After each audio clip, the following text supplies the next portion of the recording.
All right, let's go ahead and get started. Might have a few people joining us as we go along, but let's go ahead and begin.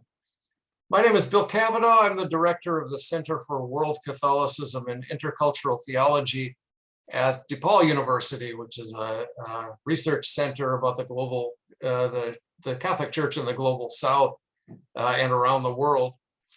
And today we're delighted to be joined by three leaders of the Catholic youth movement, I suppose you could say, in terms of environmental and sustainable development. The theme of the conference this year is the Church of Now, Young People, and Global Catholicism Today. And this session, we've had a very rich conference so far if you've been able to join us, but this session is going to focus particularly on an issue of great importance to young people today, environmental and sustainable development.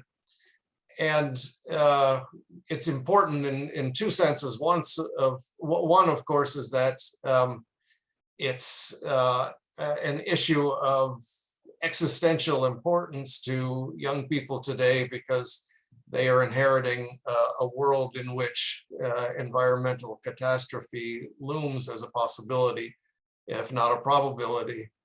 And it's a very important issue as well for the topic of this conference because it's oftentimes young people who have taken the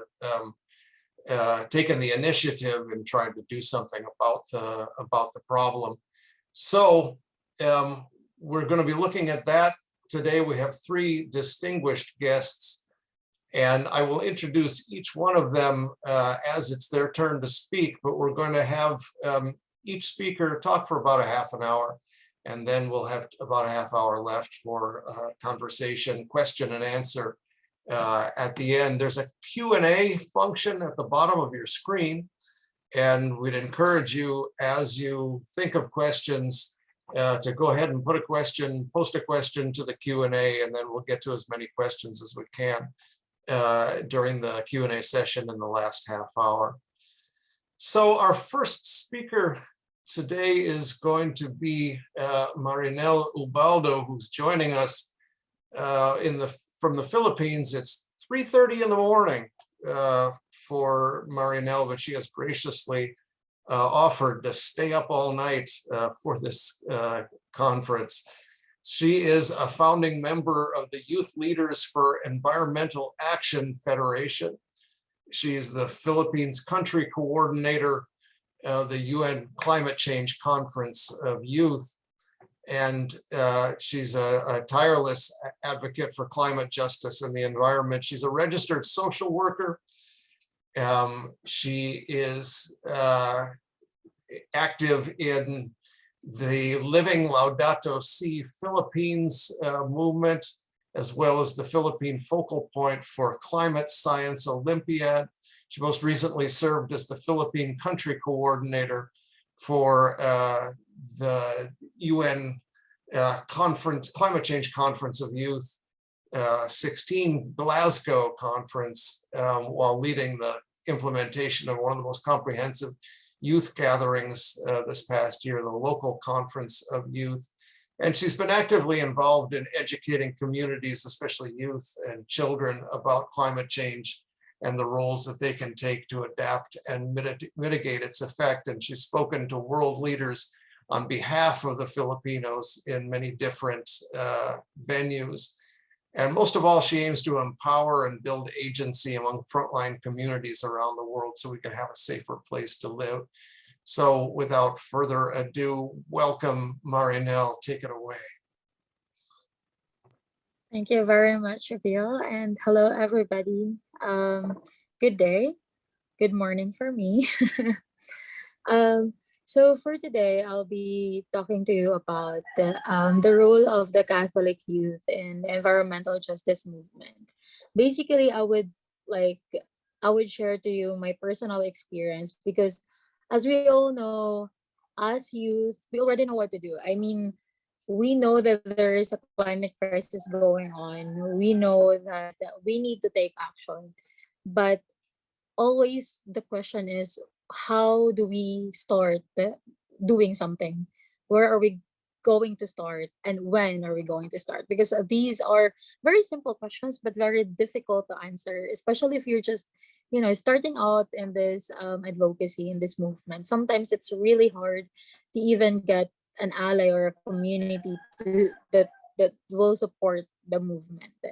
So I will be sharing to you how I started and what actually what motivated me to be a climate justice advocate, because this advocacy is very, very personal to me. It's because I was personally affected, and my community has been affected by the climate crisis. But before that, I want to share to you what is environmental advocacy very briefly. So, as we all know, it refers to coming together of various groups and individuals and organizations that work in collaboration in social, scientific, political, and conservational fields, with the main purpose of addressing environmental concerns. And these people who are actually gathering together for a common cause, that is to protect the environment, are collectively part of the green movement, or green living, or environmental sustainability, and do have a common agenda on protecting and preserving the environment. And the most significant ideology in this is that people share in this movement is that um, so okay, the sorry, keeps on. Okay. So the most significant ideology people share in terms of ideas is that we bring together solutions to the environmental problems. And there are actually three parts of environmental activism. One is segmentary, which is diverse group that come together with a common interest. So some are indigenous people, some are coming from women's sector, youth sector, farmers, fishermen. So these are called segmentary. And then there is polycentric, which is having a multiple, often temporary, and sometimes competing leaders or center of influence. So they are centers of their own advocacy, but they come together, um, uh, reaching one significant vision or common goal.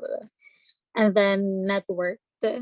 So this is diverse group of a movement, and they're not isolated from each other actually, but networking enables movement participant to exchange information and ideas, to coordinate participation and joint action. And we all are seeing this in a lot of platforms, like a lot of groups, environmental groups, come together to learn from each other and to share also what are the struggles that they are having in their organization, and what are the things that they could apply, that they things that they could apply in their organization that they have learned from other organizations. And we always do that here in the Philippines. We try to broaden our knowledge, our horizon, and how to do our climate activism through sharing and learning from other organizations, not just in the Philippines but also even outside the Philippines. So okay, now I'll go on with my personal sharing, and I hope you will get something. You will be inspired to do something and to also to protect the environment, because as I always say, whatever you do for the environment, you're not just doing that for yourself. You're also doing that for people in the frontline communities already bearing the brunt of the effect of the climate crisis. So why am I doing this? So what motivated me to actually start my climate advocacy? Because I did not just get up one day and say like, oh, I want to be a climate justice advocate. There were actually triggers that triggered me to fight for climate justice. And this is because my community, Matarino, is actually facing the Pacific Ocean. So we are one of the places that the world leaders are calling the frontline communities to the climate crisis. So just say all of the climate catastrophes, we almost have them all. And growing up, I have been really used to typhoons. I have been really used to fleeing, to evacuating, to always saving ourselves because we're a frontline community. And in the Philippines, we experience an average of 20 typhoons per year. And in 2013, a year after I started educating the communities about the climate crisis, at first it was just because climate change was interesting for me. So I started in 2012, and then I started educating the remote communities and remote schools about the basics of climate change. And in 2013, Super Typhoon Haiyan happened. So what is Super Typhoon Haiyan? Super Typhoon Haiyan was the strongest typhoon ever recorded in human history. And it actually killed thousands of people in my province, including my own place.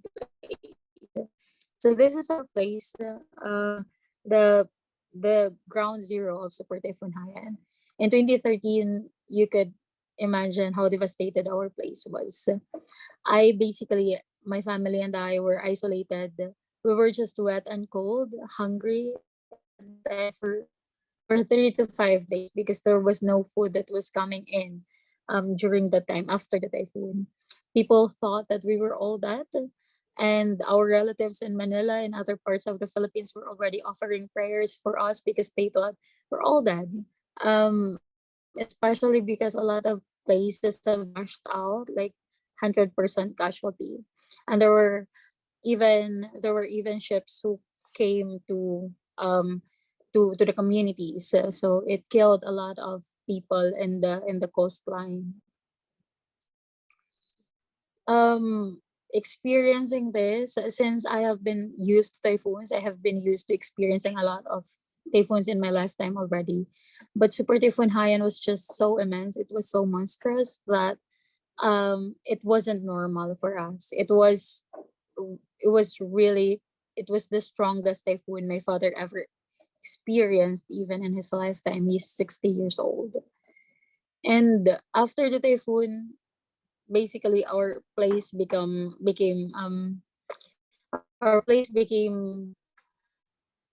uh it's so hard to say. It's like you could see a lot of dead bodies everywhere. So it's kind of it became a haunted city. But now see, this this place was this it looks like this in 2013, and this photo was in 2021, and we're trying to recover. But the thing is, here in the Philippines and maybe in other side of the world, however we try to rebuild our livelihood, our homes, our place, there will be another typhoon um that would come in and just wash away everything. And that's what happened after Super Typhoon Haiyan. So it happened in November, and in December there was another typhoon that just washed away everything that we were trying to rebuild. But I could not say that even though it's almost 9 years since Super Typhoon Haiyan, I could not say that we have recovered because the trauma is still there, especially because we still experience a lot of typhoons every year, and now they're becoming stronger and stronger. And at first, when Super Typhoon Haiyan happened, I was telling myself that I refuse to accept that super typhoons will be our way of life. And the reality now, it is now our way of life. I will just show you very quickly this video that our organization made after Super Typhoon Haiyan. Um,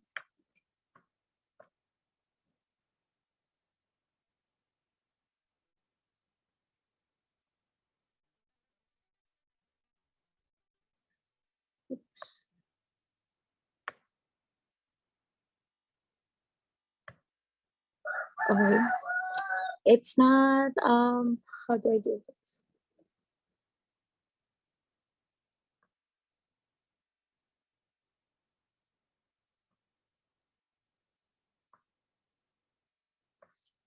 Anyway, but the video is showing a lot of how we tried to rebuild, how we tried to cope up with the losses.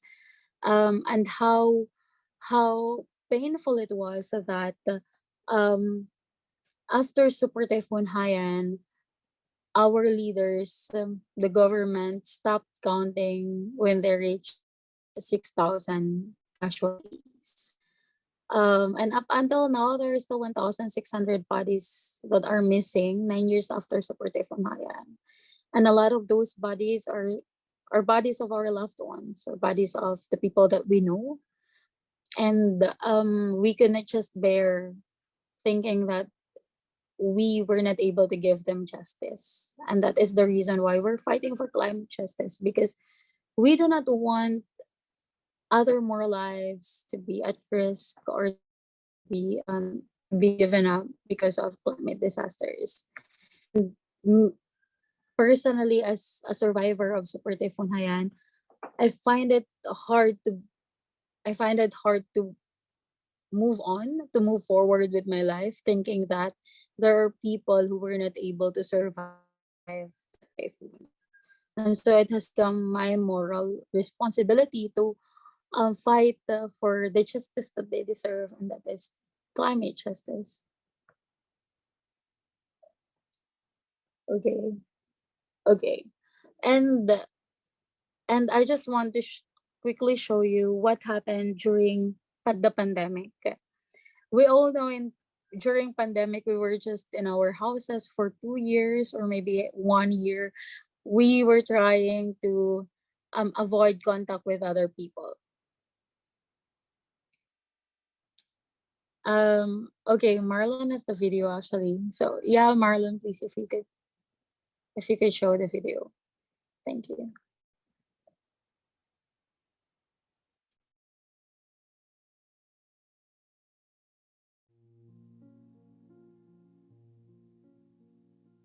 Mahinay anay, kinaalimpungawan pahirap, han pagpag-o, han ira pangita.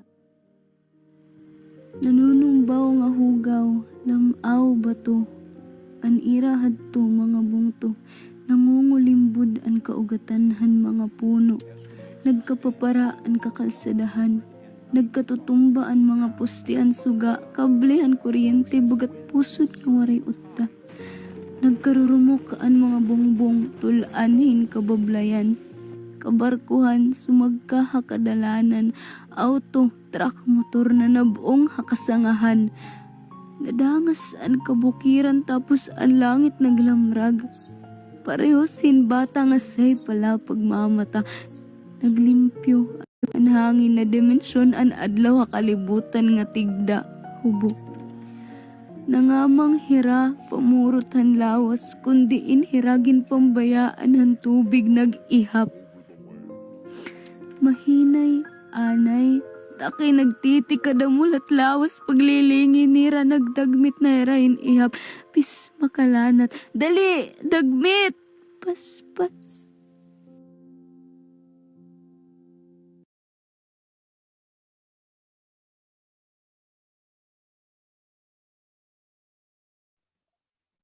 Okay, the video was cut, but it was okay. That was the gist of it.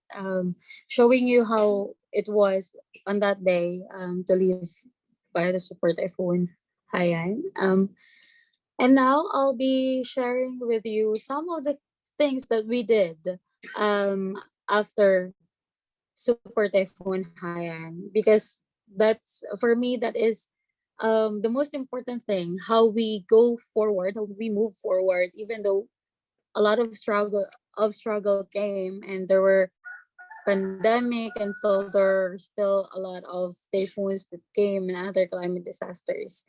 We're trying to do what we can to still save and protect the environment. Um, so this is my father. He has been fishing for his whole life. He wasn't able to study because he needed to go to the sea in order to provide for his family. So basically he's an expert fisherman, and he has been still fishing up until now. And this is our place, and this is the Pacific Ocean. That is why we are the front line of every other disaster. It's because we're facing the Pacific Ocean.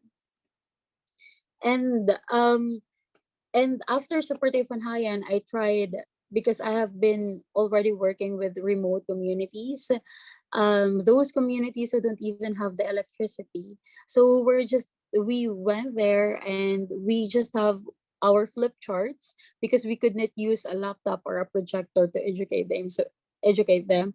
So we're just using flip chart. We have an English and a local dialect flip chart. And we have been doing a lot ed- of awareness and educational session with the communities, with the children, with the youth, and even with the parents, because we wanted them to know what are the implications of the climate crisis that we are suffering now to their lives and to their livelihoods, because we have been trying to change the narrative that it is not, it is not God punishing us for our sins. That is why we are experiencing super typhoons. That is why we are experiencing climate disasters. And there is a phenomena that is called climate change. That is actually, first it was global warming, and the result of that is climate change. And because of that, there is sea level rise, there is ocean warming that is making the typhoons stronger.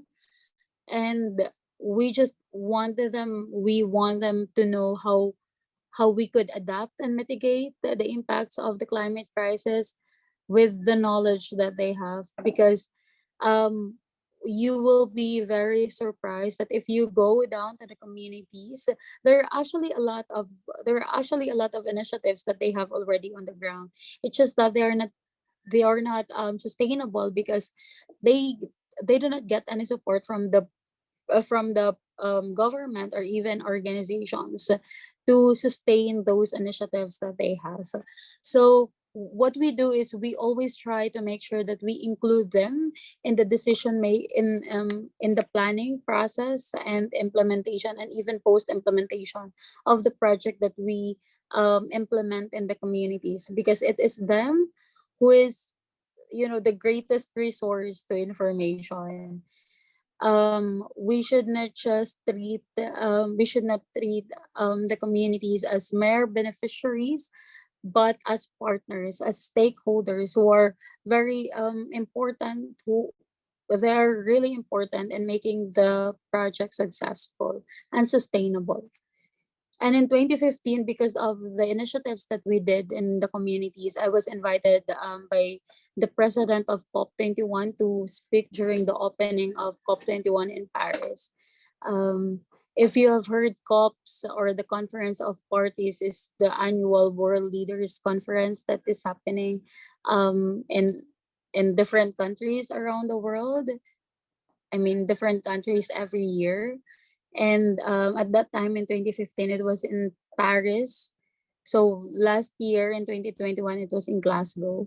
So it is the gathering of world leaders to tackle climate issues and how to respond and how to address the issues that we have about our climate. And we also did our climate strike. So together with my friends, we organized the first climate strike in Eastern Visayas. And this is to actually make our city, our Tacloban city, plastic free. We wanted them to ban single-use plastic in the city of Tacloban. Because in the Philippines, this kind of rallying is very dangerous, because we could get red tagged and we could get killed. So imagine that you are just, fighting for your right to a safe environment, yet you are also risking your life trying to do what is right. But we want to make sure that our leaders know what we want from them. So we just don't go to the street to do climate strike, to strike and to rally. We always want to partner with them and to make sure that you know what we are asking from you, and we're seeing you, that you are not doing anything, and this is the things that we want you to focus on. And that is one type of lobbying that we do as an organization.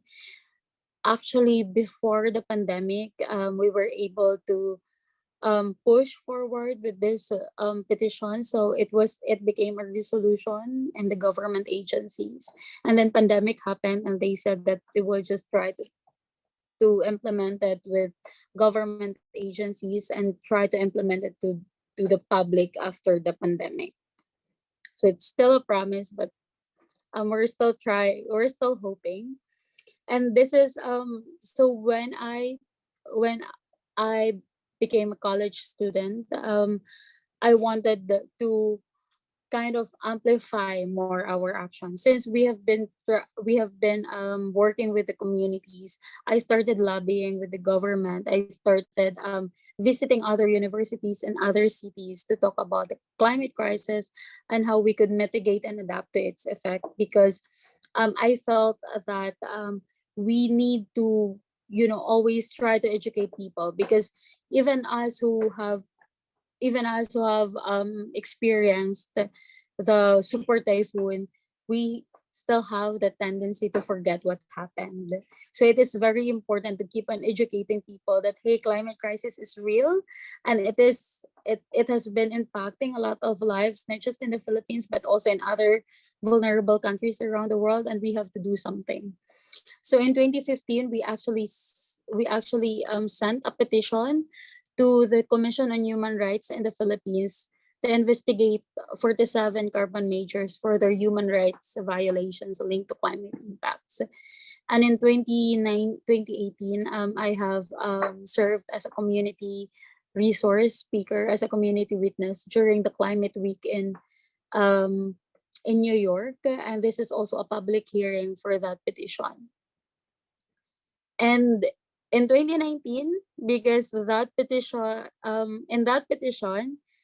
during all the public hearings that we did in Manila, in New York, in Netherlands, and London, nobody from the carbon majors came to actually face the people.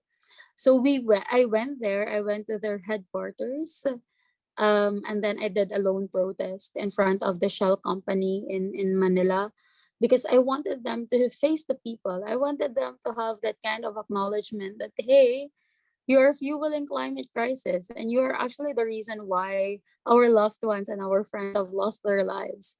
And you are killing people, and you're profiting from the suffering of vulnerable communities. And that is just very unfair for us who are bearing the brunt of the climate crisis. So I I went to their headquarters and just stood there with climate justice sign, and there were actually 40 policemen who went first, and then there were 10 bodyguards who were just trying to block me, as if I will do something to them. I mean, I was just one. There were like big people in front of me. And the manager came down to meet me, but he was just on the lobby and he wanted me to come in to the office, to his office, and so we could talk. And I told the guards that I will just talk to him if he would come out, because this is still their property. So I will not do anything to harm him. I'm just a small girl at that time. That was in 2019.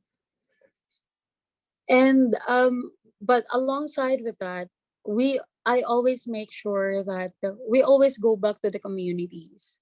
We always include the communities in all our actions, because it is very important that they feel that they're part of the movement. And this is maybe what's lacking in nowadays.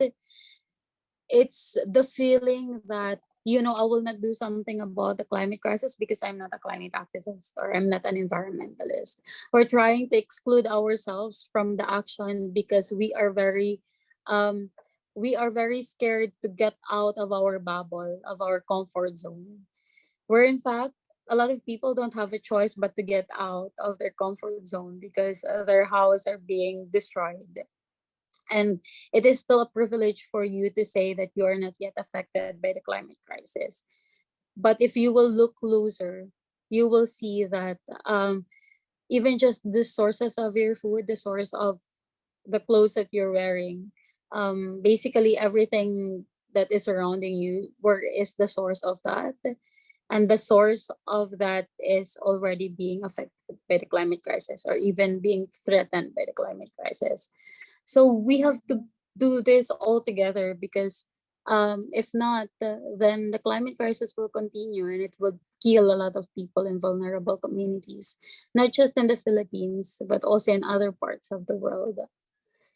And in these communities, because there is no electricity, as I've told you earlier, we tried to use the radio broadcasting, because a lot of in these remote communities in the Philippines, most of the people are farmers or fishermen, and they were not able to study, so they don't usually go to symposiums and to awareness um raise and to symposiums and seminars, because they could not read and write. So what we did is we tried to educate them using radio broadcasting technique. Yep. Okay, and this is the global writing campaign that we did. Letter writing campaign is very, very important, and it is actually changing a lot of policies. In the letter writing campaign that we did, my call there was for the Philippine government to give a dignified relocation houses to this typhoons of support, to the survivors of Super Typhoon Haiyan. And it actually it generated 600,000 support around the world, and it made our President Duterte and his allies, they took action to give more relocation houses to the survivors of Super Typhoon Haiyan. So what am I trying to tell you in this part? So these are just pictures of the actions that we did.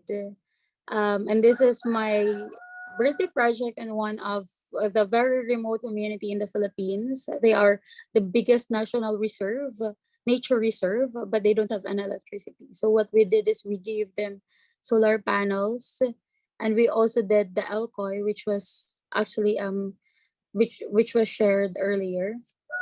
But what I'm trying to tell you is that what are the importance of environmental activism?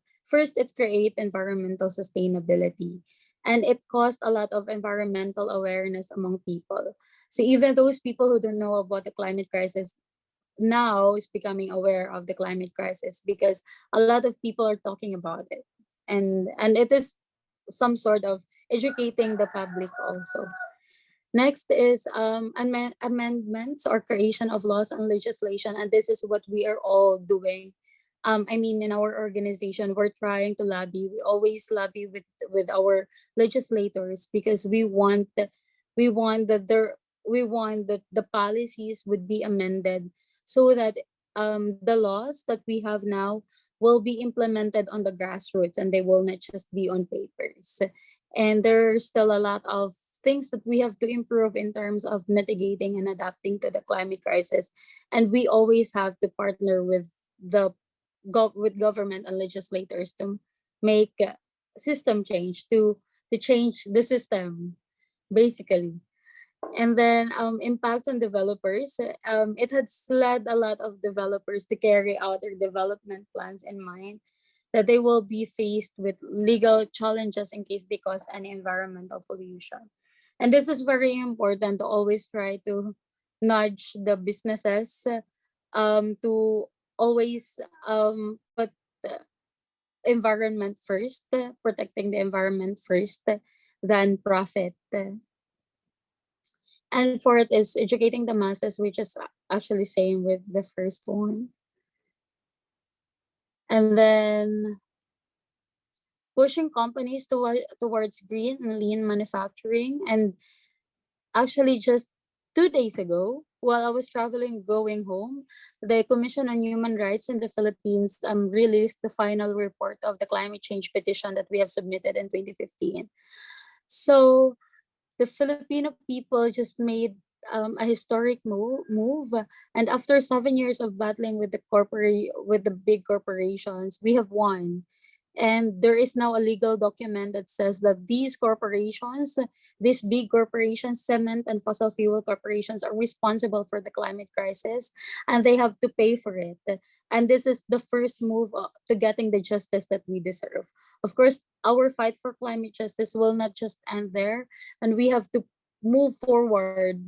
We have to make sure that we will make these corporations accountable. And protection of communities from devastating impacts of pollution, which I already shared earlier, and then push towards the use of alternative forms of energy to curtail the buildup of greenhouse gases, because it is not true that there is no jobs in in green economy. There are so many jobs in green economy. Our leaders just have to have the political will to actually do a just transition to renewable energy. And conservation programs. So some activists have influenced the creation of innovative conservation programs, such as the national parks and ecotourism, which are great ways of conserving the environment.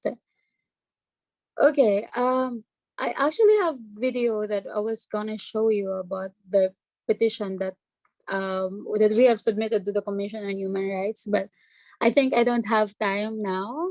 I will just maybe send that, or the organizers have that, and I will ask them to send that to you so you could also see that on your free time.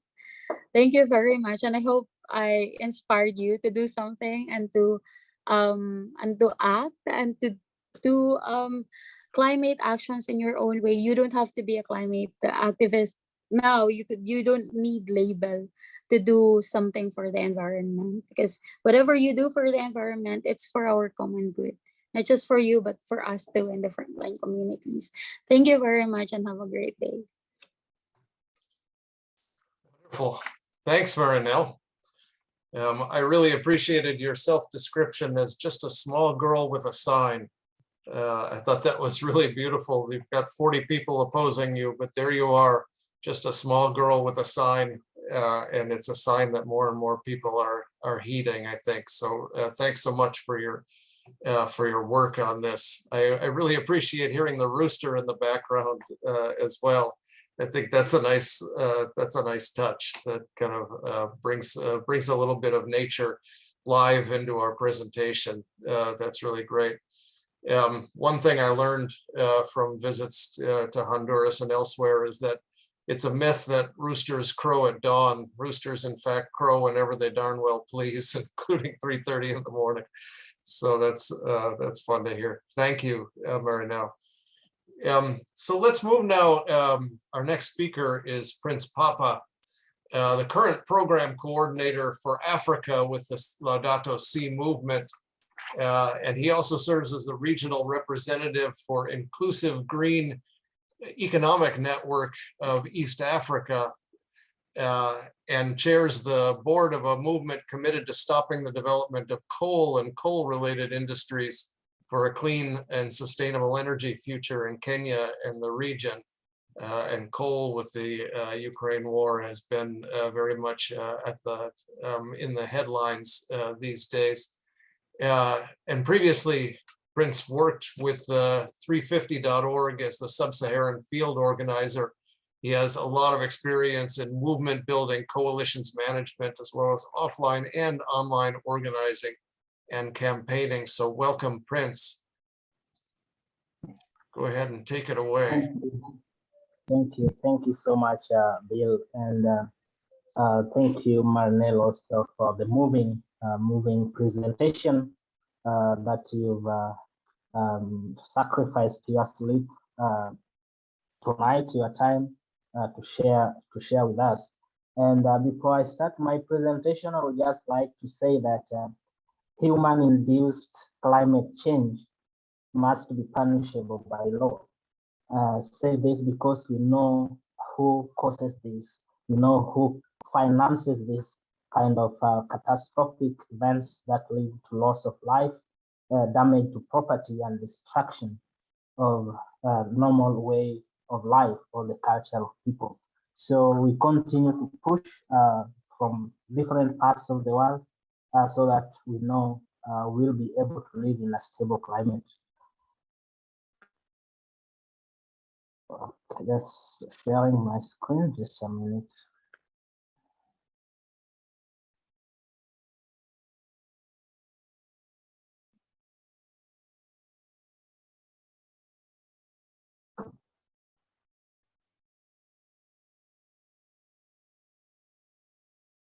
Okay, thank you for your patience.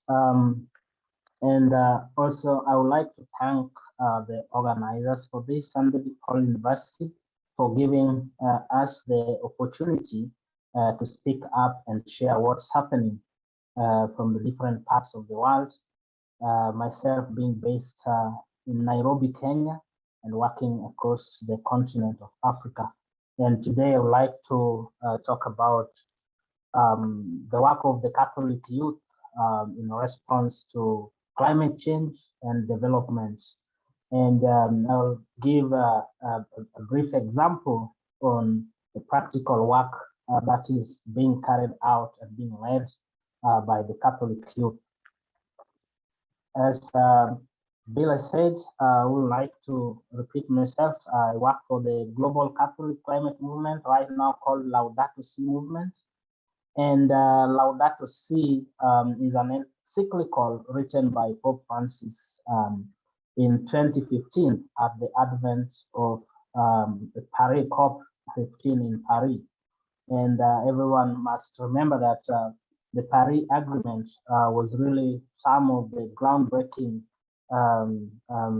commitments or outcomes that the Conference of Parties has ever seen.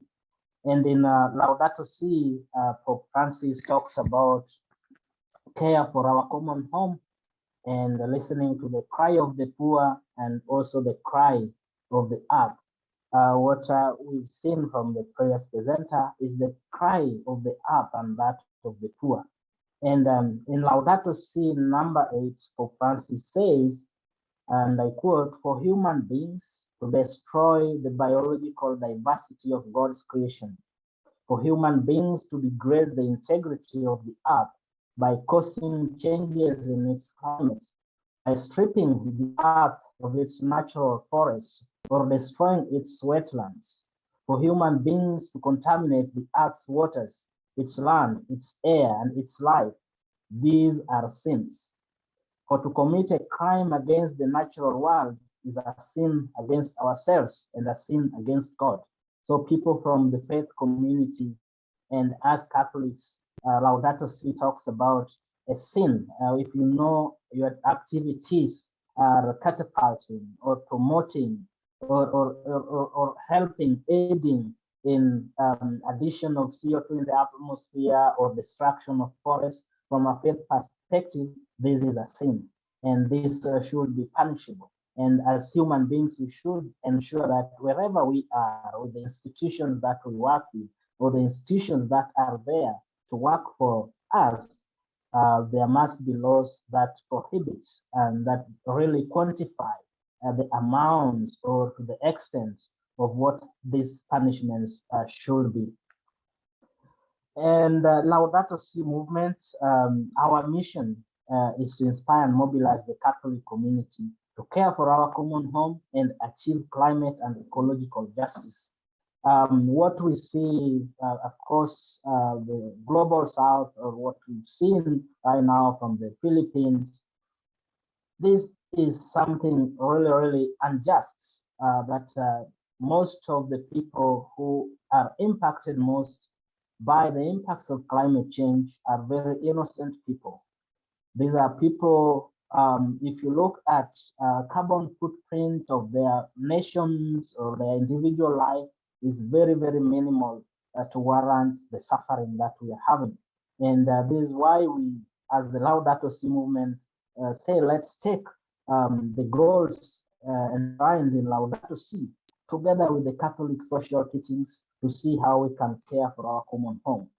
If we call the planet or the Mother Earth as a common home, take an example When you just walk out, you come from work, and in your house or in your small room, you find out that you left the tap open, and now the house has been flooded. The first instinct is for you not to take the mop, but the first instinct will be, let me go and turn off the water, right? This is what's happening to our common home, that we have really left the taps of CO2, the taps of greenhouse gases open long enough. What should we do? We should not go to mop, start mopping, but we should shut or close all the avenues that lead CO2 into the atmosphere. And this is stopping any new fossil fuel developments that we might be having, including oil, gas, coal, stopping any new development so that we can find a way of removing the excess greenhouse gases that we already have. In Africa, it is really going to focus in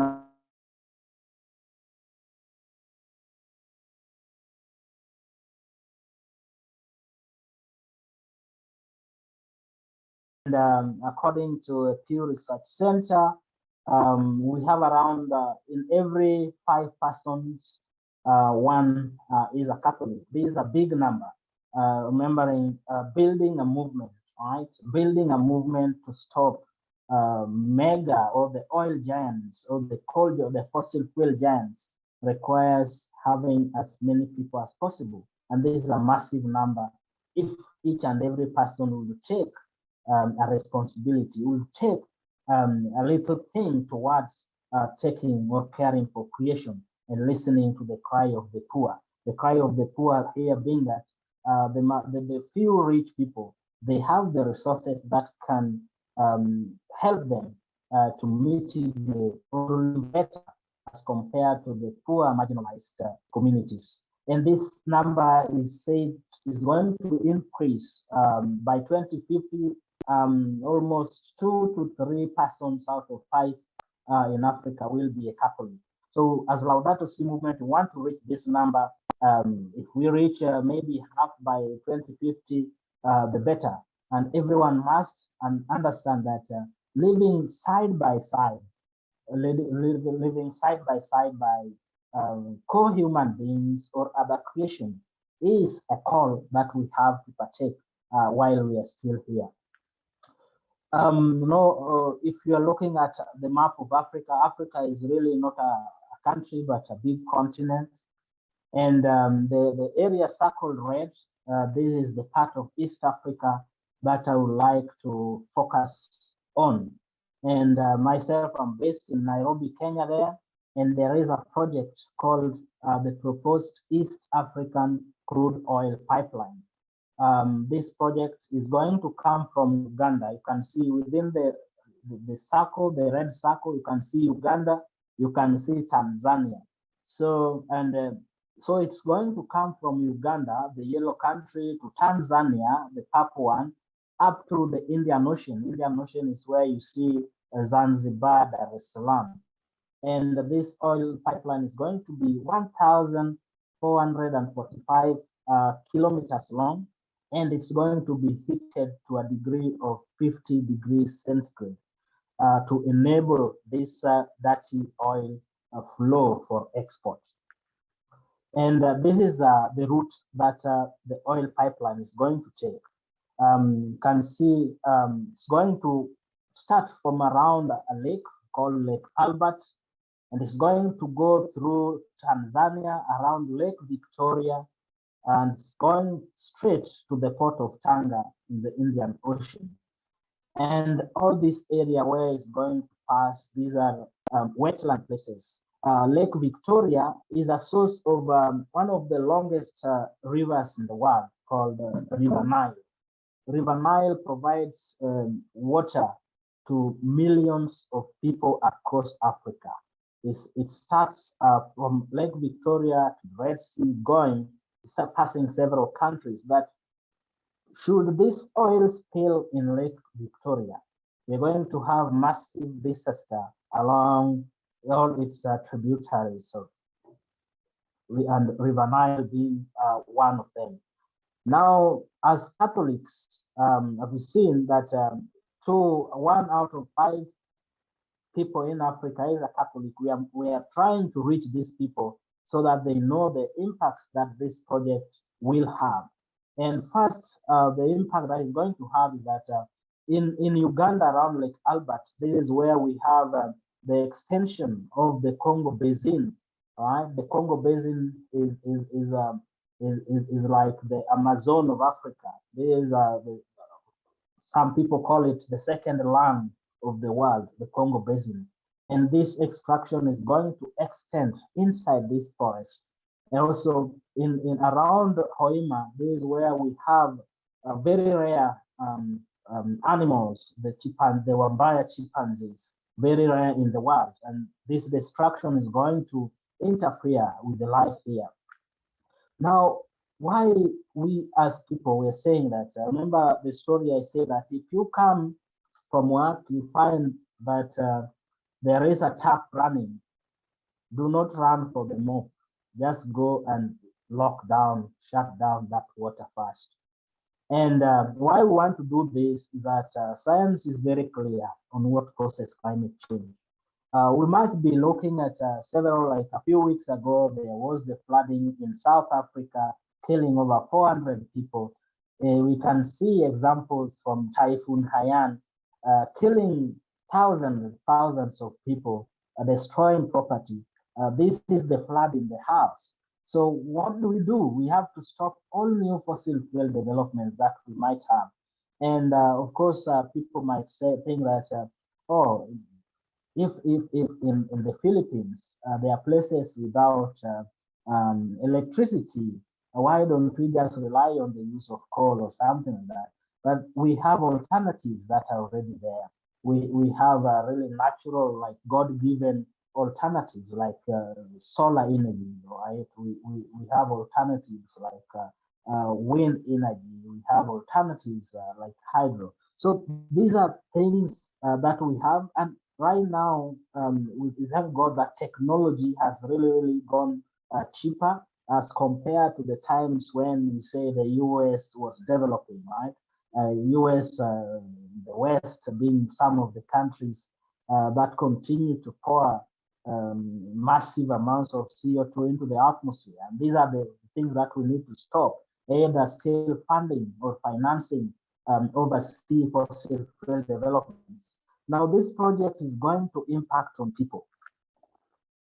The project has already displaced over 12,000 families, forcefully displaced over 12,000 families. And if you see the photo to my left, you will see this is not a family that has the resources to cushion them from the impacts of climate change. If it comes, it sweeps them away. But you can see the joy in their faces. And in Uganda, Uganda is a country that is led by very old dictatorial government. The president of Uganda is called Museveni. Is very dictatorial. He's a former soldier, and he has vowed to stay in power until death do him part. So whenever we sensitize the community, he's always there with his government everywhere. Several Catholic youth have been arrested illegally and detained for days. But we are looking at having security measures that whenever an activist, whenever a campaigner is detained illegally, we have lawyers who are there to follow up with them. And in East Africa, in Uganda and Tanzania specifically, these are authoritarian regimes and they support these projects. This project is called the East Africa Crude Oil Pipeline. Is a project of Total. Total, of course, everyone knows Total. There is a multinational oil corporation, a French oil corporation that is coming to destroy Africa. And of course, it's destroying everywhere. So we're saying, no, not in Africa, not anymore. And we're going to lose massive lands, massive protected forests in Uganda and Tanzania. And if you look at the tourism industry, it's going to be really impacted by this project because the lands will be forcefully taken by the government. And of course, the lions or the chimpanzees or the birds, they can't speak for themselves. They can't stand up against human beings that you are not going to take our land. So it's us who have to talk, who have to intervene on their behalf. Remember, in Laudato Si, Pope Francis says, this is a dialogue on care for our common home, right? Care for our common home. And our here means that humans and non-human creation. So we have to care for everyone. We have to care for the poor. We have to care, and the poor amongst us, as Laudato Si says, the poor amongst us is Mother Earth. You can see how Mother Earth is crying in the Philippines. You can see the floods. That is the cry of the Mother Earth. But now the cry of human beings, it can be heard because it can be seen, because we can talk with each other and know what's happening. And the third reason why we have to stop this project is for climate, right? Climate change must be stopped by all means. We have to hold our leaders accountable and institutions that are investing in fossil fuels. And in developed world, we have several corporations, let's say pension funds that are being invested in the fossil fuel industry in Africa or in other developing countries. This has to stop. And if our banks, we should also know where our money in banks, being saved in banks, where this money is going to. For example, the World Bank money, right? Through the IFC, the International Financial Corporation, these are, we call them the US corporations. We have knowledge that they are going to be, or they have been approached to finance this catastrophic destruction in East Africa. Now, looking at this project, which of course is supported by huge financial mammoths, what can stop them is a united voice that we have. And as Laudato Si movement, we are uniting the East Africa region. East Africa has around 7 countries. It's called the East African region, 7 countries. Amongst them, the key being Kenya, Uganda, and Tanzania. These ones are playing a greater role in trying to bring the other countries together to see the sense of why this should not go ahead. If you look at nature, look at this picture here. We see elephants, we see zebras, we see the grass itself, we see a tree somewhere. This is something that if this project is allowed to continue, to proceed, we do not know the fate of this innocent creation of God. And we have to talk on their behalf. As Laudato Si movement, we've helped several organizations come together, right? And, we talk about ecological conversion. Ecological conversion means that you look at your own self, your personal life, and you look at your contribution to the life, the betterment of life of others. So if you look at yourself and say, I have been converted, I want to take action against these fossil fuel investors. I want to take actions. I want to fight against climate change. Then you must convert your community. And the community here starts with the immediate family. If I know what climate change is, does my brother know what climate change is? Does my mother or grandfather or grandmother know what is climate change? And if they know, and if they are doing something, how can we come together to do that greater thing? How can we energize, have our energies connected so that we have a big one voice? So as Laudato Si movement, we've identified several organizations that have been working in isolation. They have been taking action, but individual actions. And we see the power in unity. And through various organizations that you can see here, we've helped form a coalition to fight against this project. And this coalition is called the Stop EACOP Coalition. Now, the Stop EACOP Coalition is consisting of both local organizations, the regional organizations, and other international organizations that really work towards this. We are bringing in the international community because Total Energies is not an African multinational. Total Energies is a French-based multinational.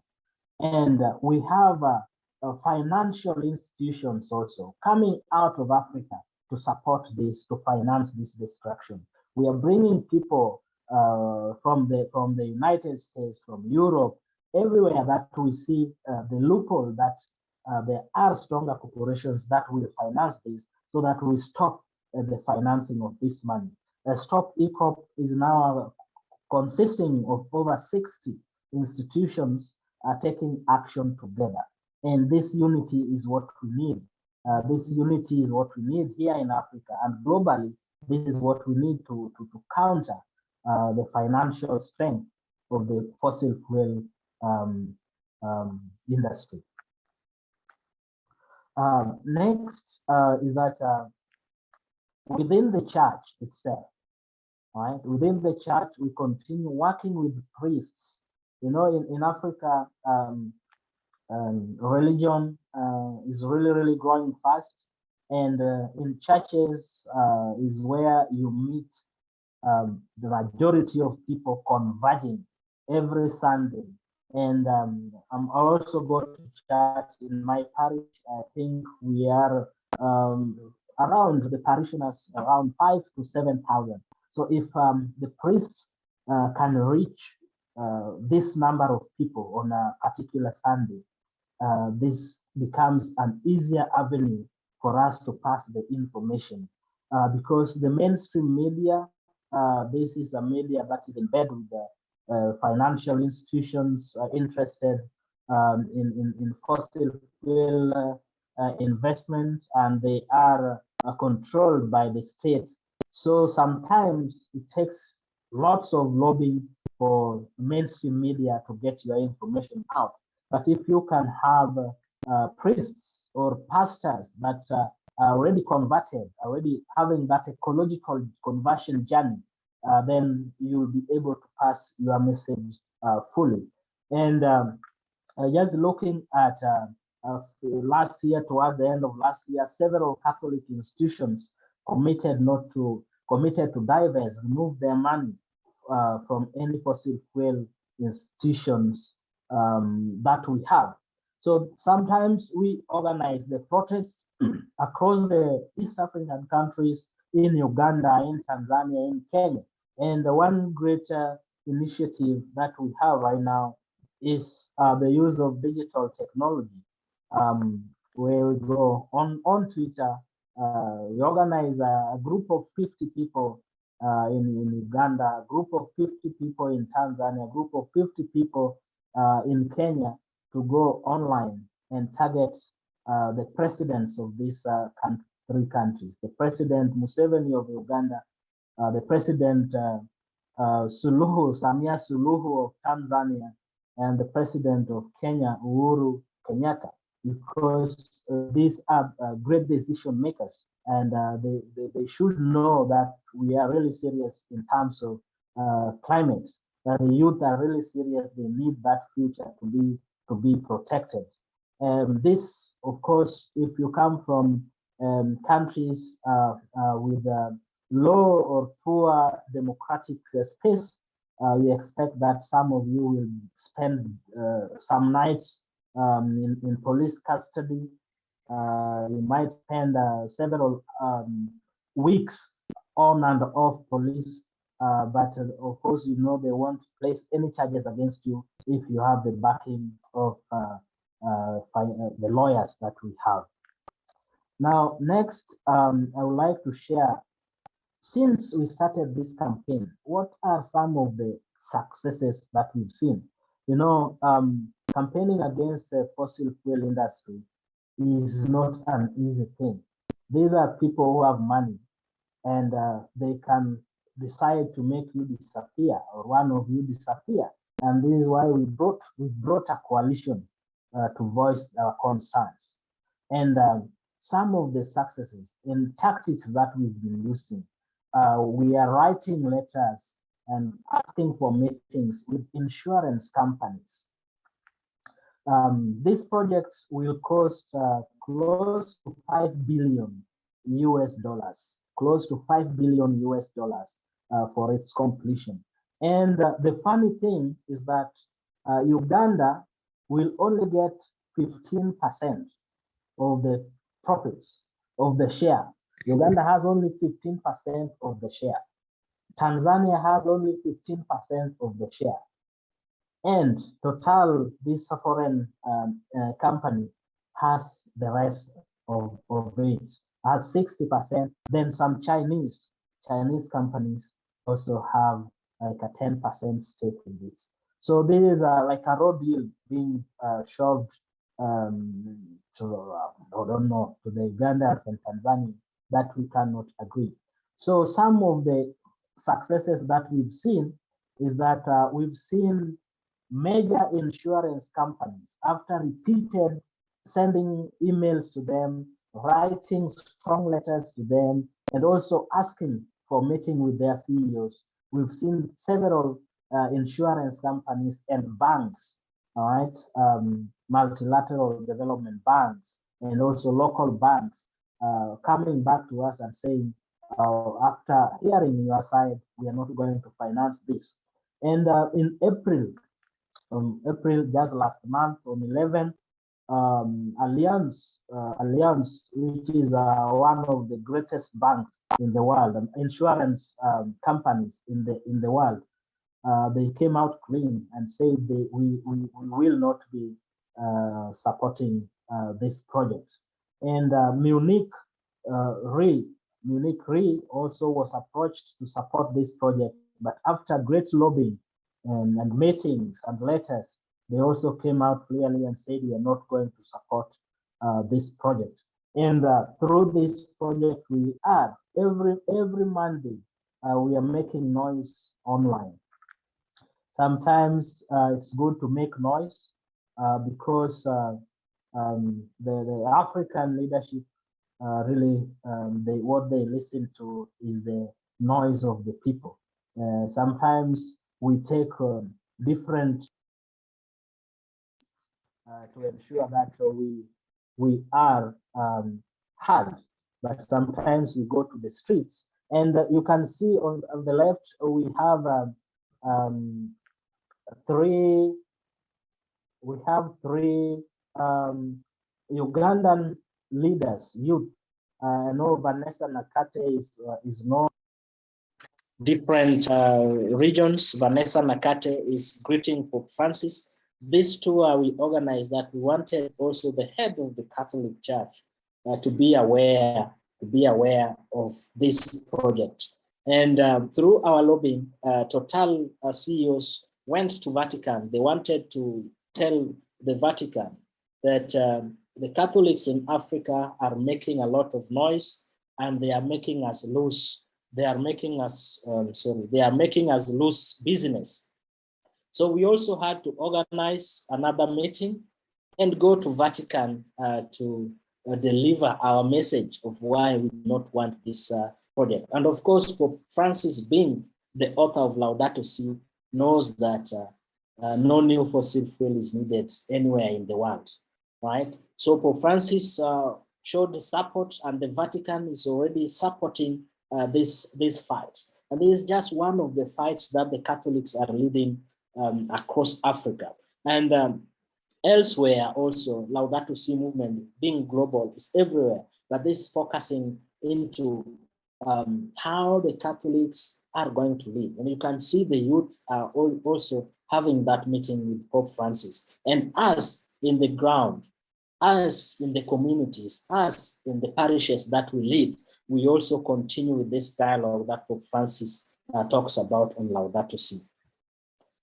Now, I would like to end there and just say that whatever that we are doing, we must ensure that we look at what the contribution that we are making, and is the contribution that we are making in our personal lives. How does it affect the rest? And here the rest means that we live with other animals, we live with trees, we live with other microorganisms. How are our actions impacting on them? And once we know that, we see that, where do we stand? Do I stand to benefit from the destruction of life or the destruction of livelihoods of other human beings and other animals? Or do I stand on the side to protect the already destroyed lives and livelihoods of other creation?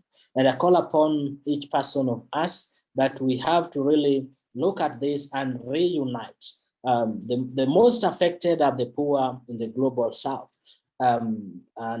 These impacts have been caused by the industrialization and overuse of fossil fuels by the developed world. Now we have to ensure that if we come from the developed world, we hold our governments, we hold our institutions accountable for their actions in poor countries or developing countries or the global south. So I want to thank you so much. If you would like to have my Twitter handles there, very active. And of course, some reference materials for this presentation. It's not all mine. I have to give some respect to the authors and the ideas that I borrowed to present today. Thank you so much. Back to you, Bill. Wonderful. Well, thank you so much, Prince. That was a really inspiring talk and very informative. And I'm so glad that you ended up on a note of hope that there's you've actually had some successes in getting companies to back away from the pipeline project. So it's very much a work in process, and I'm really glad to see that you're making some headway on that. Thank you. So we will turn now to Saúl Zenteno-Bueno, who is a professor of social sciences and student affairs coordinator at the Tecnológico de Monterrey and the Chiapas campus in Mexico. He also serves as the economic affairs policy officer at the United Nations Major Group for Children and Youth, which works as an engagement mechanism for children and youth in some sustainable development related policy processes at the United Nations. And he's also part of the global advocacy team of the International Movement of Catholic Students, Pax Romana. And so wearing many different hats and working on these matters from all kinds of different levels. He also has degrees in business from the Universidad del Valle de Mexico, and also a Bachelor of Science in Business Administration from Walden University. So he comes at this from many different angles. So welcome, Saúl. Thank you very much. I hope that all of our audience is with us, and I invite them to really give me the opportunity to show you around the talk that is going to have 3 different parts, a new vision and a new way to first see how Catholic youth engages in advocacy and in shaping sustainable development frameworks on the one side. On the other, I want to give you a little bit of food for thought regarding what sustainable development is, and also what it entails in terms of the conception of development and what it offers and it cannot offer. So we're going to question sustainable development a bit. And I also want to show you a theory that is called neostructuralism, which is also about development. We'll talk about it a little bit in a while. And after that, we're going to connect the dots between these visions of development and youth engagement. in sustainable development processes. So if this sounds interesting to you, please hang on to the talk, and you would probably you can probably see my screen now. This talk is called Jugglers of Development, and I chose that name for two reasons. One, based on the fact that we as young people are juggling with two theories or different approaches to development. And on the other side, we're also juggling with the with the implications that youth engagement in different policy spaces has. Now, these are the contents of our talks. So we're going to talk about youth and advocacy, then sustainable development, development approaches, and connecting the dots. Now, to start with the first point, youth and advocacy and how youth are shaping sustainable development.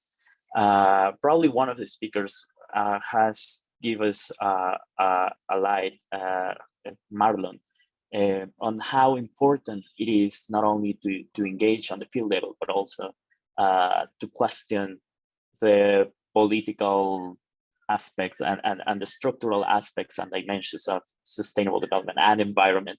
It is, as Prince Papa just spoke about, it is about the field action and being active on the front line, but also, as Prince Papa and Marlon showed us, it is also about how these connections between big companies and power and environment are happening, and these links are dynamic. So I want to talk about a space that is called International Movement of Catholic Students, Pax Romana, that is actively engaging in this sort of discussion and trying to reshape what we understand for development and how states, which are the main actors of development, are implementing their policies, and through which lens and through which focus in terms of budget they are placing the money on. So Pax Romana is a movement of young people that has a little bit over 100 years, and it is one of the probably the oldest youth movements and entities that exist out there in the international space. It currently have around 80 affiliated groups and around 1 million members worldwide. One of the very interesting things that is really appealing for me at IMCS, at Pax Romana, is that we at this space have this preferential option for the poor and for the earth. So this is a very interesting link between the two visions that I'm going to share a little bit in a bit longer in our presentation. So there's a methodology as well at IMCS about how we do things and how we decide our action points and how we're going to act and influence these policy processes. And we do it in a very simple way. We first reflect on the issues, then we act on the issues, and then we reflect back again on the issues that we just act on.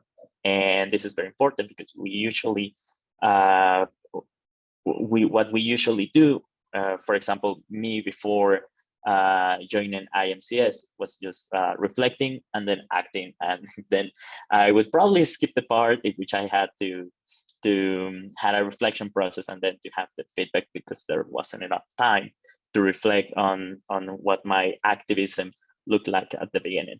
And IMCS is very focused on the structural part of things. So especially on the policy process side. So these are things that usually Pax Romana looks to do.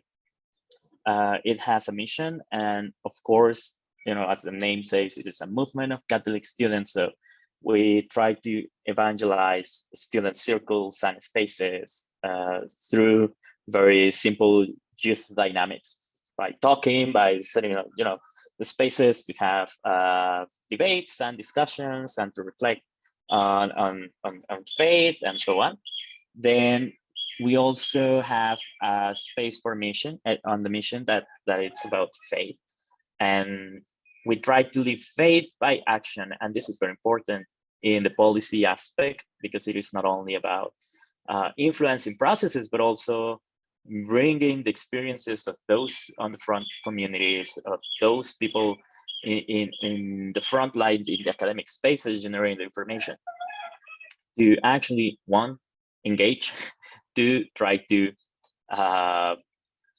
come up with structural solutions and solving the problems that we face as humanity in the local level, trying to influence what we can in the national level, and also, of course, doing it as well in the international level.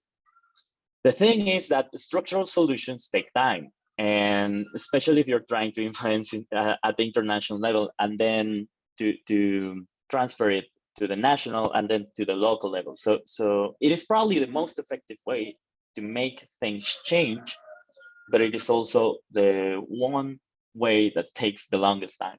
So we try to cover different fronts at the same time by living faith by action, but not only through assistentialism, but also through advocacy and through, trying to make the structural, to come up with the structural solutions. And now I want to start talking a little bit about sustainable development, and also about how we are at Pax Romana trying to influence the structure around development in the international level. At Pax, we have engaged in a number of different processes that are related to what we know as SDGs or Agenda 2030 or Sustainable Development. But it is very important to understand, and this is probably going to be the first checkpoint in terms of giving ourselves the chances to open our views around development. Sustainable development is not only comprised of the SDGs. The SDGs are a little chapter in a much wider document that is actually an agenda on development. And this big agenda of development is sort of the core of what we understand as sustainable development frameworks, or which is the document that guides the actions of the states that are trying to basically save humanity from climate disaster. And there are different frameworks that come from the Agenda 2030 and some other that already existed in the past that were renewed and now coexist with this Agenda 2030, but somehow are interlinked. And all of these agendas are interlinked around sustainable development. So at PAX, we advocate for the big importance that interlinkage has, and that understanding the interlinkage between different agendas has, for sustainable development to be actually something that we can achieve. And at Agenda 2030, for example, people at Pax Romana and at the UN Advocacy team actually engage actively in setting up the names of the SDGs, deciding which SDGs should be prioritized. They were even trying to have an SDG about young people, but at the end it didn't happen because, you know, a youth vision and a gender vision are intersectoral, you know, like something that you have to consider all across an agenda and not only as a specific point. And then these SDGs and the engagement of PACs and students and Catholic students keep happening after the adoption of the Agenda 2030 through the high-level political forum, which is basically the space that reviews the advancement and how the world is doing with the achievement or not of the Sustainable Development Goals and the Agenda 2030, but also is the space that reviews some of the other frameworks. Then we have the Sendai framework, which is about disaster risk reduction. And in this very specific topic, the states and civil society understood that it is very important to build, resilient communities, resilient cities and communities, because you can probably fight against climate change, but then you're going to have an earthquake, or you're going to have floods, or you're going to have whatever emergency that is going to wipe away all of the progress you have had as a society in the last couple of decades or even centuries. So it is very important to invest in reducing risk. As a matter of fact, reducing, like investing $1 in disaster risk reduction saves $20 in response. Just as a just for you to have a sense on how important it is to invest in reducing risk. Now, on the humanitarian side, I left this. I see now that I forgot to add explanation there. But on the humanitarian side, there's a big humanitarian sector at the agencies and the international level that basically responses to wars and to famine and to very different human-induced disasters that, as of these days, is not having the right amount of resources that it should have in order to respond effectively to a migratory crisis or a refugee emergency or to a famine in sub-Saharan Africa or wherever area in the world. So this agenda is very important for agencies and for Catholic people and for young people, because most of the activism that people does falls upon humanitarian action. And Catholic students around the world gathered and pushed for a very interesting young people compact around humanitarian action in this forum in Istanbul. I think it was in 2016. And they managed to have around 70 countries and agencies and several hundred NGOs, like a couple million NGOs,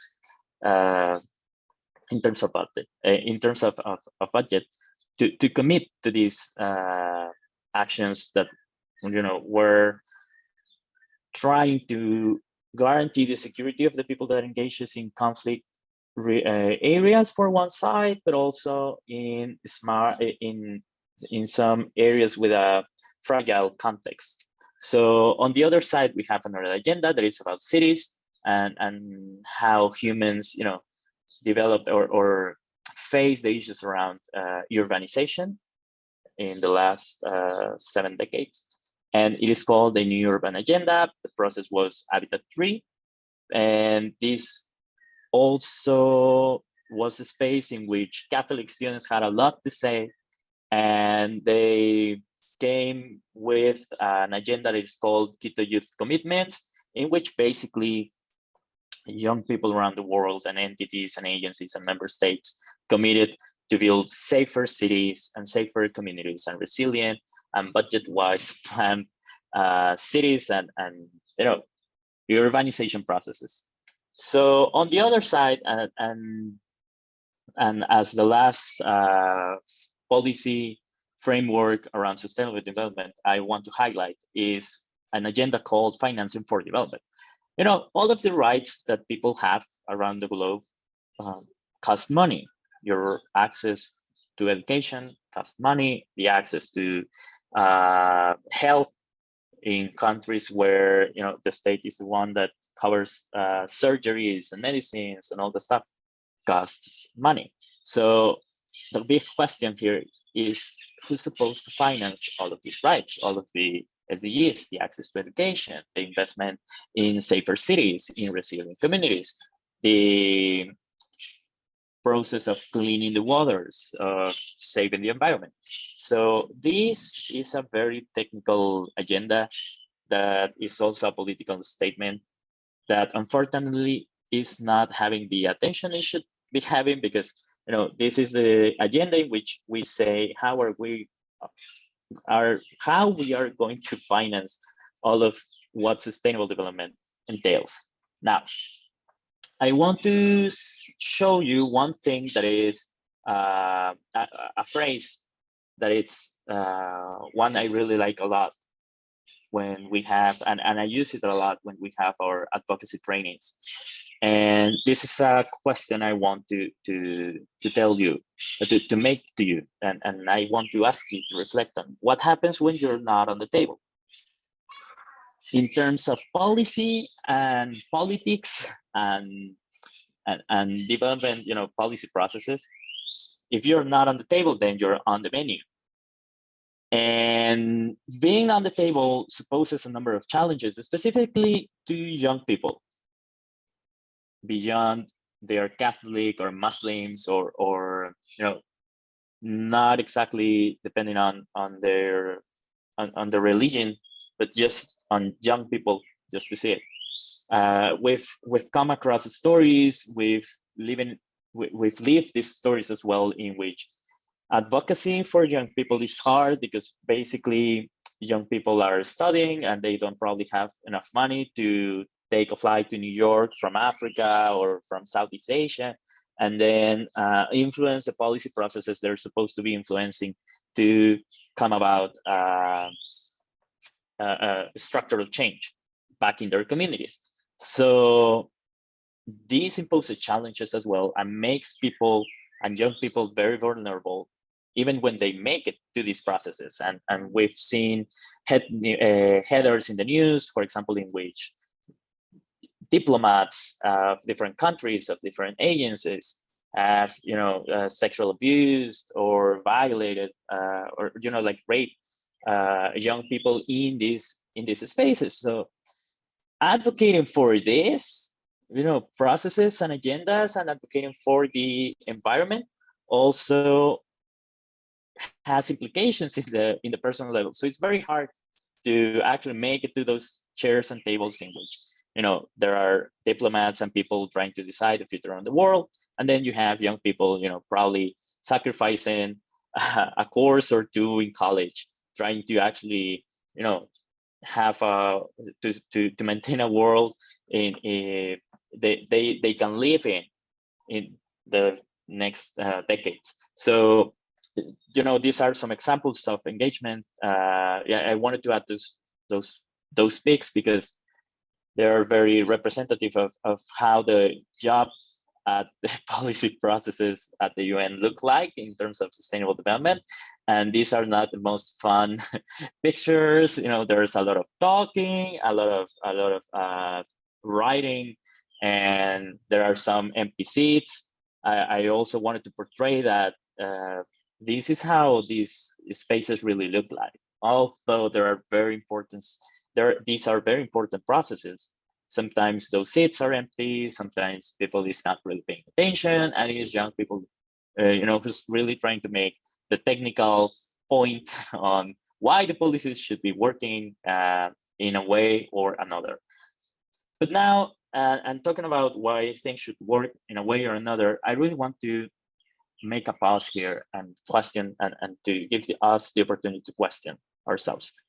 Sustainable development, like really seriously, is it sustainable? What does it entail? So we have to question our understanding first of development. You can probably see at university a number of courses called development of or theories of development, and you would probably also see the plural there in that phrase. And there are theories around development and a number of theories. So I am not going to definitely cover all of these, then you would need an entire college course on that. And people usually do PhDs on what development is. So this is not going to be my intention at all, but I just want to bring two definitions here. I'm going to start with the one at the bottom by Amartya Sen. And what Sen says is that development is a continued expansion of human freedom and dignity. And Alicia Pujana, which is a professor at the Latin American Faculty of Social Sciences Division in Mexico, it understands it and tries to create a different concept that includes a vision of Zen. But I really wanted to put hers on the table, and I did my best trying to translate the concepts. So if there's something that it seems confusing to you, it probably was also confusing to me at the moment of translating. So blames on me. But Alicia says that development is a social, political, and economically complex process. So at the very beginning, it's a process that is very complex and that has 3 dimensions for her. And that this process is built upon creative destruction. It means that you need to rethink things very constantly, that it has permanent changes, and that it has continuous socioeconomic achievements, which implies that there are things that we're actually doing good well, but as we go, some of these problems are solved, and when they are solved, new realities and new conflicts of interest emerge, and that's why we never see wide development as achieved in a way.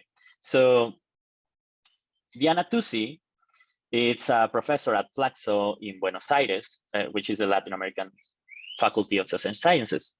And Diana Tusi says that there's no evidence on the fact these days that a balance between economic, social, and environmental dimensions of sustainable development has ever been reached. And this is very important because we're trying to do something that in the story of humanity has never been done. Now, we want to keep in mind that in terms of development, states, governments are duty bearers. It means that it is not young people doing activism out there trying to hold companies, transnational companies, accountable for their actions. It is not even local communities in a way. They are trying to make their governments accountable. And sometimes it is not even about local governments. It's about the wider federal structure, the wider general government we have, and the policies that they implement. And the thing with sustainable development is that it places poverty at the core. It's not really about the balance. If you read Agenda 2030, you're going to realize that, and on the first paragraphs, I cannot remember which exactly, but in some of the first paragraphs, the fight or the alleviation of poverty is what moves sustainable development. It's the main goal, and it is actually the first goal. And all of the actions there are set up in a way that are trying to alleviate poverty, because sustainable development says that if you alleviate poverty, then you can have development. But that doesn't really make sense. Of course, alleviated poverty is at the core, and then you have to find a balance in which you're going to have some reduced economic distribution, but also sustainable economic activity. And then somehow you're going to respect the environment. But it's not really clear as well on how we're going to respect the environment. But the main idea is that poverty is at the core. It's the driver of development and what it understands as development. Having no poverty equals development. Neo-structuralism on its side comes from the Latin American context. Sustainable development comes from a meeting and several meetings of governments and diplomats trying to understand how we can better develop as a world, as humanity. And this theory comes from the Latin American context, and it takes the golden ages of Latin America in the 20s and the 60s, and it also takes into account the debt crisis and economic drama from the 80s to the 90s, the commodity boom of the 2000s, and then the crisis in 2009, 2011, 2012. And this theory as well has still to solve, it's still pending to solve the balance between society, environment, and economic dimensions as well. It's just like sustainable development. It acknowledges we have to find the balance, and neither of those theories tells us how to reach that balance effectively. there's no solution. It says we need to change our patterns of consume, sustainable development. Neostructuralism recognizes the same. But what neostructuralism says is that you have to increase the productive capacities of countries in the global south in order to overcome development challenges, in contrast to sustainable development that says that you have to alleviate poverty to find development. And this is the route to development, basically. Sustainable development is more like giving someone a fish to feed themselves. And neostructuralism is about giving them the tools, change the economic structure as well. Can you hear me? Yes. And it is about changing the economic dimension of it, of how countries produce and how states produce. So it also is very interesting, but it comes from the South, and sustainable development comes from a meeting of diplomats. Now, this is what, in a very general way, I tried to summarize these two visions and to compare them to make them, very graphic. I added a fish and I added an engine over there. So we're going now to connect the dots.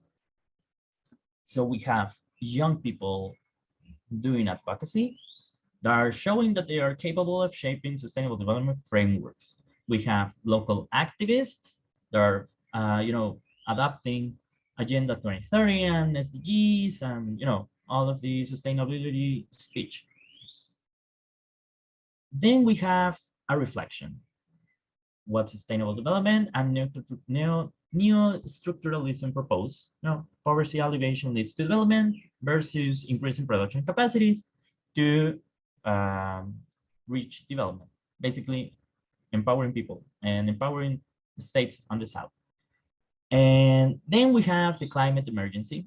None of these theories show how to overcome these issues, but there's also no evidence of balance.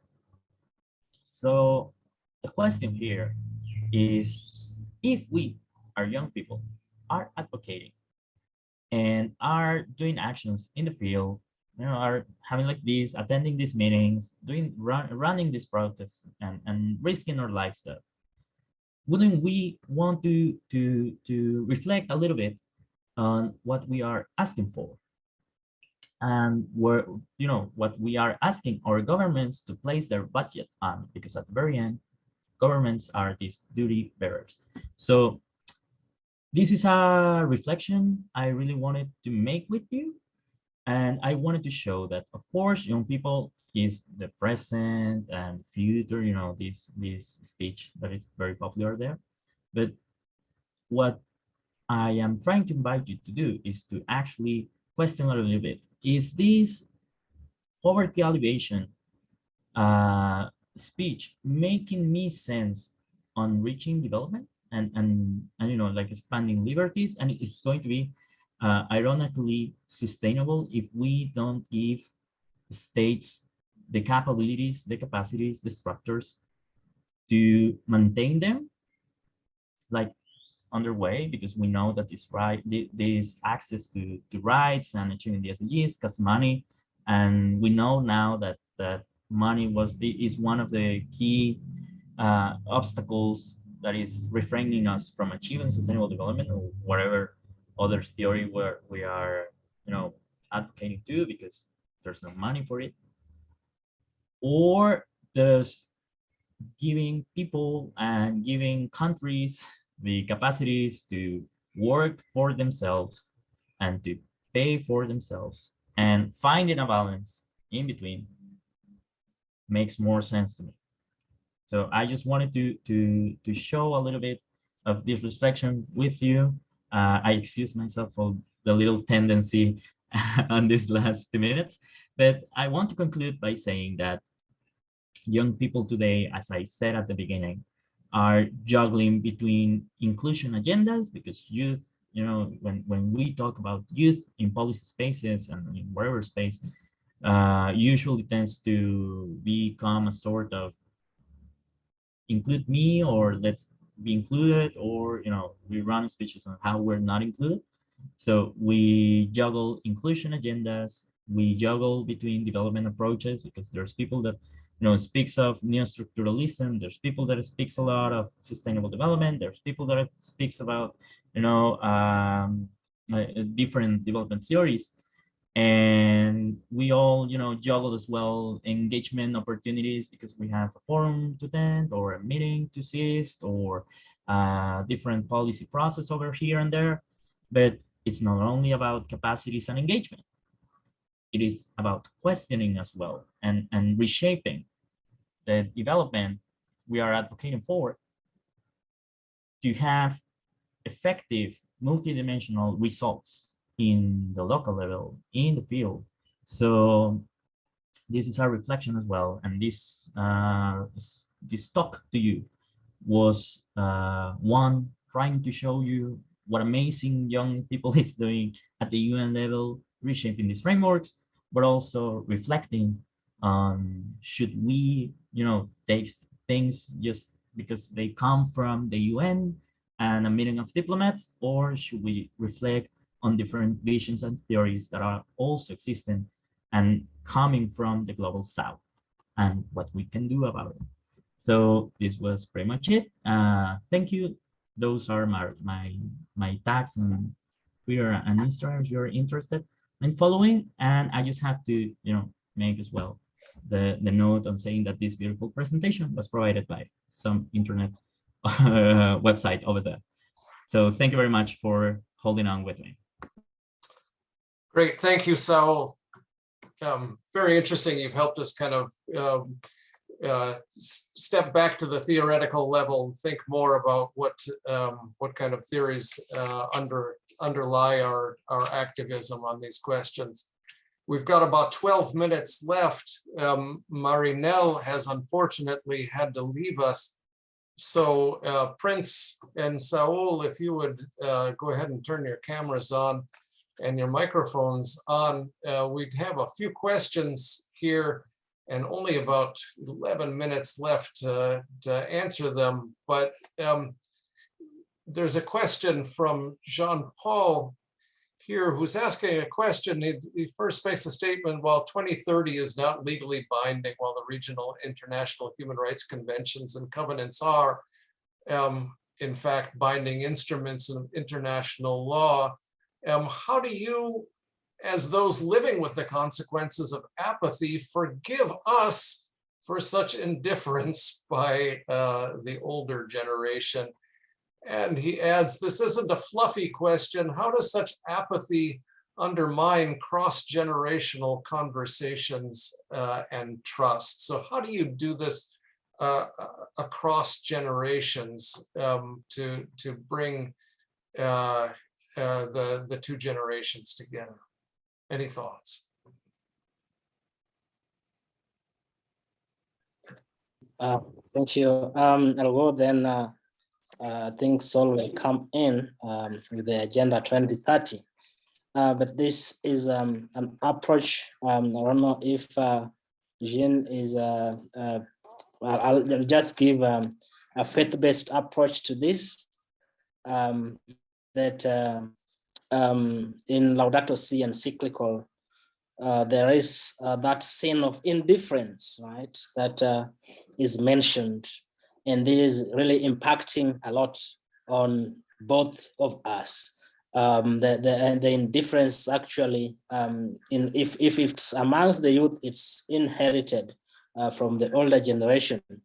But if you look at climate change, is that if you look at the money, where is the money?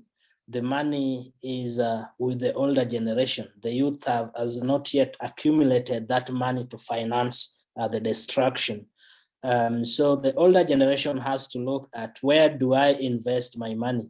Is it going to the green economy, or is it going to the fossil fuel economy? And this is where it starts, and it breaks that indifference. The world now looks at how do we suffocate the supply of money. If we cut that tie of financing the fossil fuel, then we redirect this money elsewhere. Of course, that is a great action that the older generation can start taking. And they are the CEOs of Shell, they are the CEOs of Total, they are the CEOs of World Bank. The youth are just there to provide like maybe a requirement that there must be a seat for the youth, but the decision really lies with the older generation. And this is something that they really have to know, that they have that power in making the decision. So they have to take this too seriously. Thank you. Saul, do you want to respond to that as well, or should we move on to another question?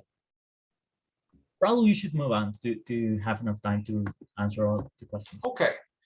So another question is, talk a little bit about more about the role of Roman Catholic faith and theology in your work.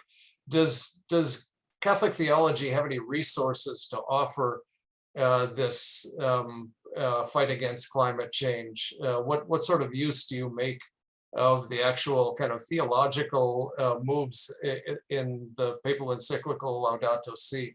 Does that actually enter into? Is it helpful in your work with youth activists? Oh, sure. Actually, this one here, Laudato Si. Yeah. It's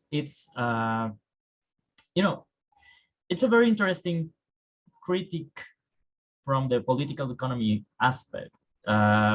And I'm glad to say, this, I think, was published about the same time countries were trying to figure out indicators of the SDGs, because this is a very important thing.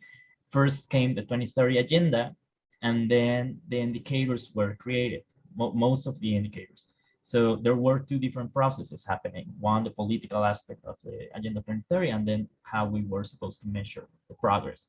So things like Laudato Si have reshaped in a very important way the political view on the approach to development. We had authors like Schumacher in the 60s or the 70s, like this guy that wrote Small is Beautiful, that were making this point. Economics cannot understand growth and development just because the GDP is growing. We need to get rid of that.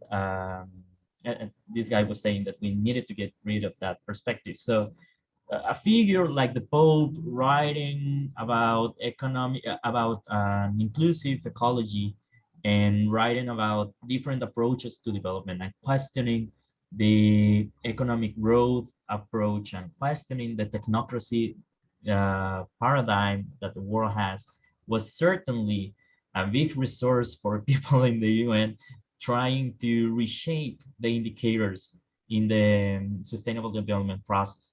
Just to set an example, but of course, Rerum Novarum is also one of the most long-standing documents that has been reshaping most of what we advocate for and what we do in the international level. So, but you could make that kind of argument. I mean, it was the Pope, but you can make that kind of an argument from a secular point of view. But the Pope makes theological arguments. So what kind of use can you make of the theological arguments in your work with youth? Either one of you. So, for example, let's say that the role, let's talk at, this is a basic one, the role of humans as protectors of the earth. That is one of those big arguments that begins, that Laudato Si starts with. And how we have, somehow, taking steps back from that mission, because we've become individualistic people and adopted different economic, models that center on the people.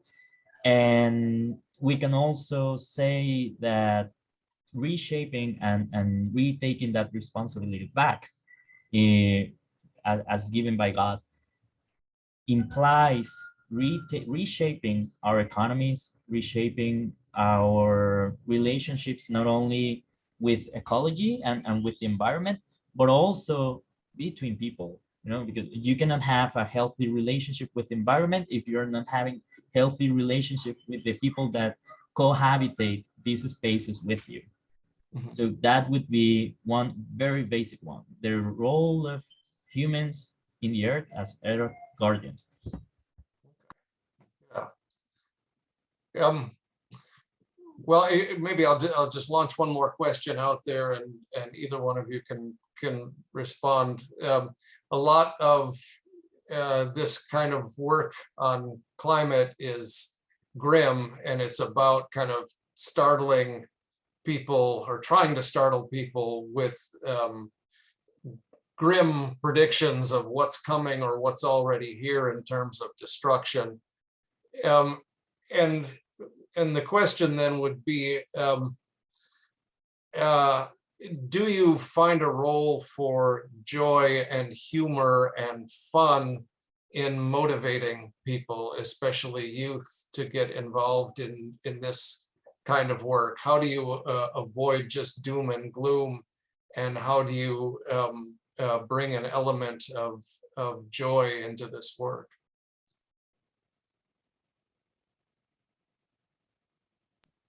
Yeah, thank you. There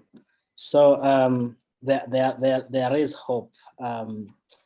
In Laudato Si, I think 13 there or 14, Pope Francis says that in all that we are doing, Creator God does not abandon us, right?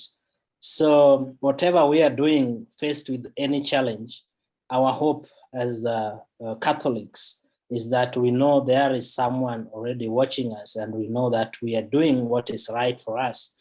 This brings hope in itself.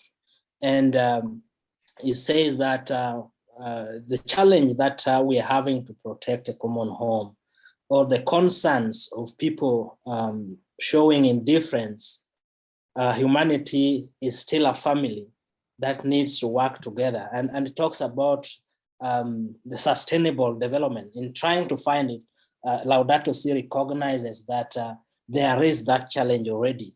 But given that Saul said this, we are the protectors of the common home, right? So knowing that you are taking your responsibility, your God-given authority to conduct the authority over the rest, or in protecting the others, I think there is joy in that itself. There will be no hope if we show the indifference that, okay, the resignation, but doing that, of course, seeing some successes, seeing the buy-ins, of course, that brings joy in itself. And lastly, I would just like to add that the people of faith bring that hope into the mainstream civil society, brings that hope in science. We remember when Laudato Si was released, we saw how much traction it brought towards the Paris Agreement. Thank you. Well, great. It's 4:30 now, so I want to respect people's time and bring this session to a close. At this point, in an in-person conference, which what we usually have, we would adjourn to have a snack and a drink and continue the conversation. That's harder to do online, but we have arranged for a breakout chat in 15 minutes time, starting at 4:45. So there is a link to the breakout chat in the chat box, I believe. And so if anybody wants to join us to continue the conversation at 4:45, please do. But in the meantime, please join me, everybody, in thanking Prince and Saúl and Marinel for these tremendous presentations that give us all, I think, a lot of hope for the future. Thanks very much. Thank you.